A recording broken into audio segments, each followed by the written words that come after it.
Hello बच्चों, चलिए प्रश्न को पढ़ते हैं और समझते हैं। उस दीर्घवृत्त का समीकरण ज्ञात कीजिए जिसकी उत्केंद्रता 2/3 तथा नाभिलंब 5 एवं केंद्र मूल बिंदु पर है। ठीक है बच्चों, तो प्रश्न को हल करने से पहले प्रश्न के लिए हम मुख्य अवधारणा लिख लेते हैं बच्चों। तो प्रश्न की देखिए मुख्य अवधारणा, जिसकी सहायता से हम इस प्रश्न को हल करेंगे। मुख्य अवधारणा में बच्चों हम दीर्घवृत्त का मानक समीकरण लिखेंगे और फिर इसे समझेंगे। ठीक है, तो वही बात मैं लिख रहा हूं, देखो कि दीर्घ वृत्त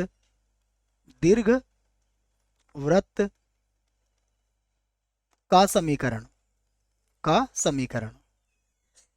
तो देखो बच्चों, दीर्घवृत्त का समीकरण होता है एक्स की घात 2 बटा ए की घात 2 प्लस वाई की घात 2 बटा बी की घात 2 और बराबर 1। और बच्चों यहाँ पर ए का मान जो होता है बड़ा होता है बी से। ठीक है बच्चों, तो इस दीर्घवृत्त में बच्चों हमें दो तीन सूत्र और अच्छे से याद होना चाहिए। देखो, सबसे पहला सूत्र जो है वह यह है कि देखिए, इसमें हमें उत्केंद्रता जो होती है वो ई के बराबर होती है, ये पहली बात। दूसरा देखो, इसका जो केंद्र होता है, इसका केंद्र इसका केंद्र बच्चों सदैव क्या होता है, मूल बिंदु पर होता है। ठीक है, दूसरा इसका जो नाभिलंब होता है वह भी लिख लेता हूं मैं। तो इसका नाभिलंब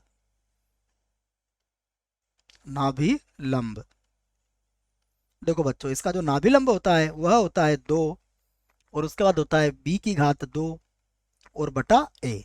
ठीक है, और तीसरा बच्चों, ए बी और ई में एक संबंध होता है, यह भी आपको याद होना चाहिए। बी की घात 2 बराबर होता है ए की घात 2 और 1 माइनस ई की घात 2। ठीक है बच्चों, तो इन सूत्रों के आधार पर हम इस प्रश्न को हल कर सकते हैं। तो देखो बच्चों, अब दीर्घवृत्त का समीकरण हमें ज्ञात करना है, तो हम दीर्घवृत्त का समीकरण मान लेते हैं। तो माना दीर्घवृत्त का समीकरण, दीर्घ वृत्त का समीकरण। देखो बच्चों, दीर्घवृत्त का समीकरण हम मान लेते हैं एक्स की घात 2 बटा ए की घात 2 प्लस वाई की घात 2 बटा बी की घात 2 और बराबर 1। और इसे हम बना देते हैं समीकरण नंबर 1। ठीक है बच्चों, अब देखिए जो हमें दिया हुआ है हम उसे लिख लेते हैं। तो सबसे पहले हमें दिया हुआ है ई की घात सॉरी बच्चों, उत्केंद्रता ई बराबर हमें दिया हुआ है 2/3। ठीक है, तो एक तो यह दिया हुआ है, देखो उत्केंद्रता कितनी दी हुई है हमें, 2/3 दी हुई है। ठीक है बच्चों, तथा तथा हमें दिया हुआ है नाभिलंब, वह भी मैं लिख देता हूं, नाभिलंब। ठीक है बच्चों, देखो नाभिलंब कितना दिया हुआ है हमें, नाभिलंब में दिया हुआ है 5। तो नाभिलंब की लंबाई की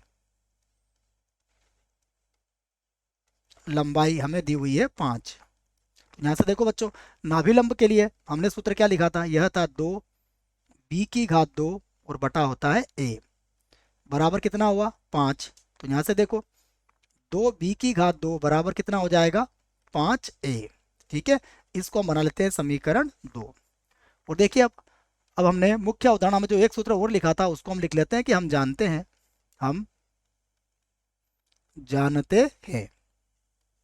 देखो बच्चों, हम जानते हैं बी की घात 2 बराबर होता है ए की घात 2 और 1 माइनस ई की घात 2। ठीक है बच्चों, यहाँ से देखो हम मान निकालेंगे। तो अब हमारे पास बी की घात 2 का मान किसके बराबर है, ये मान बराबर है 5 ए और बटे में आ जाएगा 2 बराबर ए की घात 2 1 माइनस ई की घात 2। बच्चों 2/3 का वर्ग करेंगे तो कितना आएगा, यह आएगा 4/9। ठीक है बच्चों, यहाँ देखो ए से बच्चों ए की घात 2 को आप काट सकते हो, तो मैं उस बात को भी लिख देता हूँ। उसके पहले बच्चों हम लिखते हैं इसको, देखो 5 a/2 बराबर बच्चों इसका लघुत्तम ले लीजिए आप। जब इसका लघुत्तम लेंगे तो ये कितना हो जाएगा, देखो 5/9। तो ए की घात 2 और यहाँ पर कोष्टक में हमारे पास आ जाएगा 5/9। ठीक है, अब देखिए बच्चे, यहाँ से ये जो 5/9 है इसे भी हम बराबर के इधर ले जाते हैं और ए से मैं इसको काट देता हूँ बच्चों। क्यों काट देता हूँ, क्योंकि ए का मान बच्चों कभी भी हम जानते हैं जीरो नहीं होगा। ए का मान जीरो क्यों नहीं होगा, यदि ए का मान जीरो हुआ तो फिर दीर्घवृत्त संभव नहीं होगा। तो ए का मान जीरो नहीं है बच्चों, इसलिए हम इसमें ए का भाग लगा देते हैं। तो देखो अब हमारे पास क्या बचेगा, हमारे पास होगा 5/2 बराबर यहाँ होगा ए और यहाँ पर हो जाएगा 5/9। तो देखो बच्चों यहाँ से अब क्या मान निकलेगा हमारे पास, यहाँ से हम मान निकाल सकते हैं ए का। तो देखो 5 से 5 भी कट जाएगा, 9 को उधर ले जाइए आप, तो ए बराबर हमारे पास हो जाएगा 9/2। ए का मान हमारे पास आ चुका है 9/2। अब देखिए ए का मान कहाँ रख देंगे हम, समीकरण 2 में रख देंगे। तो समीकरण 2 से, समीकरण 2 से देखो बच्चों समीकरण 2 क्या थी हमारे पास थी 2b²2। तो 2b² बराबर था 5, और गुणे में कितना आ जाएगा देखो बच्चों, ए का मान कितना है हमारे पास 9/2। ठीक है, तो 2 को भी इधर ले आओ बच्चों, तो आपके पास हो जाएगा b² बराबर, ये होगा 45, और बटे में आ जाएगा 4। तो ये हमने किसका मान निकाल लिया है, यह हमने b² का मान भी बच्चों निकाल लिया है। ठीक है, अब देखिए बच्चों हम दीर्घवृत्त का समीकरण लिख सकते हैं। तो अतः दीर्घवृत्त का समीकरण, दीर्घवृत्त